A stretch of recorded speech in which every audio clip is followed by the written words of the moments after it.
दोस्तों, रामायण तो आप सभी ने देखी होगी या फिर टीवी पर सुनी होगी, तो बाली के बारे में आप सभी जानते होंगे।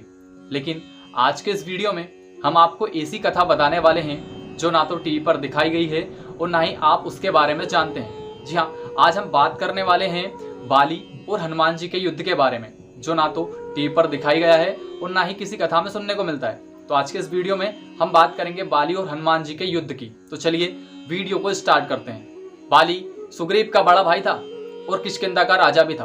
उसमें कठोर बल पाने की इच्छा थी, तो उसने ब्रह्मा जी की तपस्या की। ब्रह्मा जी उसकी कठोर तपस्या से प्रसन्न होकर प्रकट हुए। उन्होंने पूछा कि मांगो बाली, तुम्हें क्या वर चाहिए? तो बाली ने बोला कि हे प्रभु, मुझे ऐसा वरदान दीजिए कि जो भी मुझसे मल्लयुद्ध करे उस सामने वाले व्यक्ति की आधी ताकत मुझ में आ जाए। ब्रह्मा जी ने कहा ऐसा ही होगा, और वे वरदान देकर विलुप्त हो गए। ब्रह्मा जी से मिले इस वरदान की बदौलत बाली बड़े से बड़े योद्धाओं को युद्ध के लिए ललकारता और उनसे जीत जाता।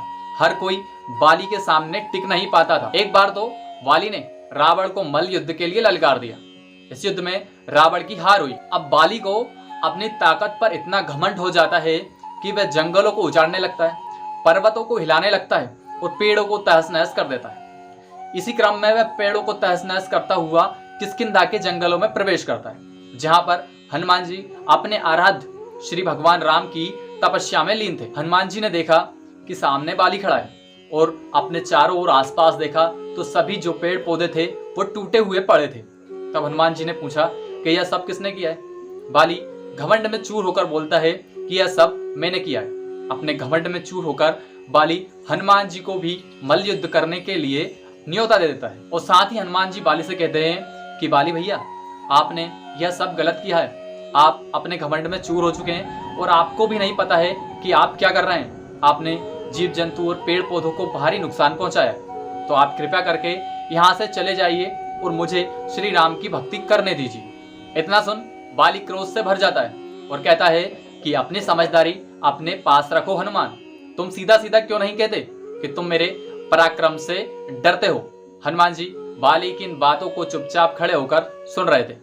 तो बाली को और क्रोध आ जाता है कि हनुमान मेरी बातों को ध्यान से नहीं सुन रहा है। तो क्या होता है कि बाली फिर से हनुमान जी को युद्ध के लिए ललकार देता है। अब बाली अपनी ताकत में इतना चूर हो जाता है कि वह हद कर देता है। वह बोलता है हनुमान जी से कि तुम तो क्या, तुम्हारे आराध्य भगवान श्री राम भी मुझे मल्ल युद्ध में नहीं हरा सकते। जाओ उन्हें बुला कर लाओ और मुझसे युद्ध करवाओ। मैं देखता हूँ कि वह मुझे कैसे हराते हैं। इतना सुन हनुमान जी क्रोधित हो उठते हैं और वह बाली से कहते हैं कि बस बाली भैया, अब बहुत हुआ, मैं आपसे युद्ध करने के लिए तैयार हूँ। और वह उसे युद्ध करने के लिए शंभू पहाड़ी पर आने को कहते हैं। इधर बाली अपने घर चला जाता है और हनुमान जी भी अपने विश्राम पर लौट जाते हैं। इसी वक्त हनुमान जी के पास ब्रह्मा जी आते हैं और कहते हैं कि हनुमान, तुम तो शिव के अंश हो और विष्णु के परम भक्त हो, तो मैं आपसे विनती करता हूं कि आप बाली की इस उदंडता को माफ करें और उससे मल्ल युद्ध ना करें। यह बात सुन हनुमान जी ब्रह्मा जी से कहते हैं, हे परमपिता, आप मुझसे प्रार्थना करके मुझे लज्जित ना कीजिए।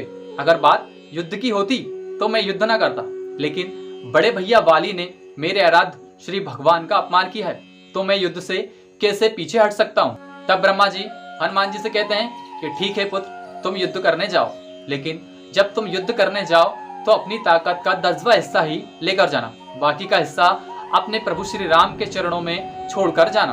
हनुमान जी इस बात से सहमत हो जाते हैं। वो जब युद्ध करने के लिए जाते हैं तो अपनी ताकत का सिर्फ 10वां हिस्सा ही अपने शरीर में धारण करके जाते हैं, बाकी का हिस्सा अपने प्रभु श्री राम के चरणों में रखकर वो युद्ध करने के लिए जाते हैं। अब हनुमान जी अपनी ताकत का 10वां हिस्सा लेकर युद्ध के लिए जाते हैं, लेकिन बाली को मिले वरदान के कारण हनुमान जी की शक्तियां बाली में समाहित होने लगती हैं। लेकिन 10वें हिस्से का कुछ अंश ही बाली के अंदर प्रवेश करता है तो उसका शरीर फटने लगता है, क्योंकि हनुमान जी शक्तियों में अपार है।